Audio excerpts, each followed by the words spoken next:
Hello and welcome to Traveling with Luigi. In this episode, my wife and I will travel to the island of Aegina in Greece.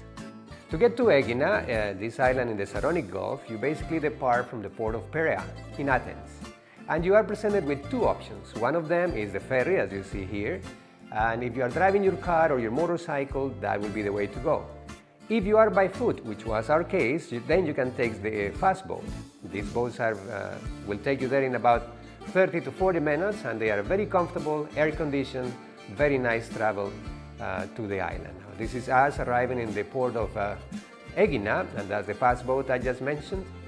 And our final destination is Agia Marina beach on the other side of the island. To get there, we hired a taxi driver, Eftigia, that I introduced to you here. She was amazing and 100% recommended. I leave her information in the description. Now, this is the shots of the island as we are arriving.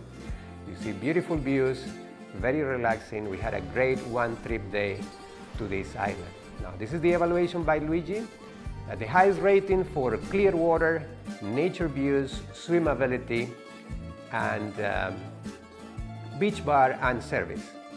Again, you can order your food, your drinks.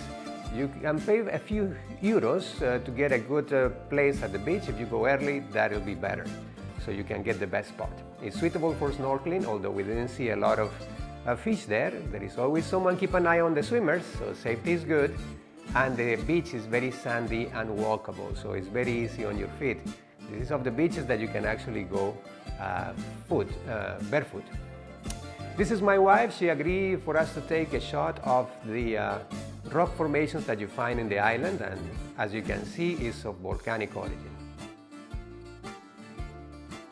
This is the view as we were having lunch that day, right across from the beach. Now, towards the end of the day, after a 7-minute drive, Eftigia took us to the temple of Aphaia. Now, this is one of the ancient architectural wonders of ancient Greece. It was built in 480 BC, and 25 out of the 32 original columns are still standing there due to the skill of the restorers.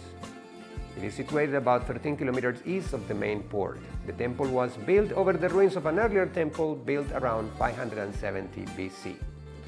After about a 27-minute drive or so, we head back towards the port of Aegina, and on the way there we can stop at the Temple of Apollo, which is placed on a small hill overlooking the port. And the Temple of Apollo is also known as Colonna, for there is only one column, which is the translation for Colonna in English, that is still standing. So definitely something that you can stop by on your way back to the port. Only a few minutes away, you will find the Archaeological Museum of Aegina. It was founded in 1828. And in this place, visitors can see parts of ancient columns, funerary styles, old vases with interesting depictions, archaic inscriptions, and also marble statues. So definitely a place that you can take a look at before you go back to Athens. All right, that's it for this episode.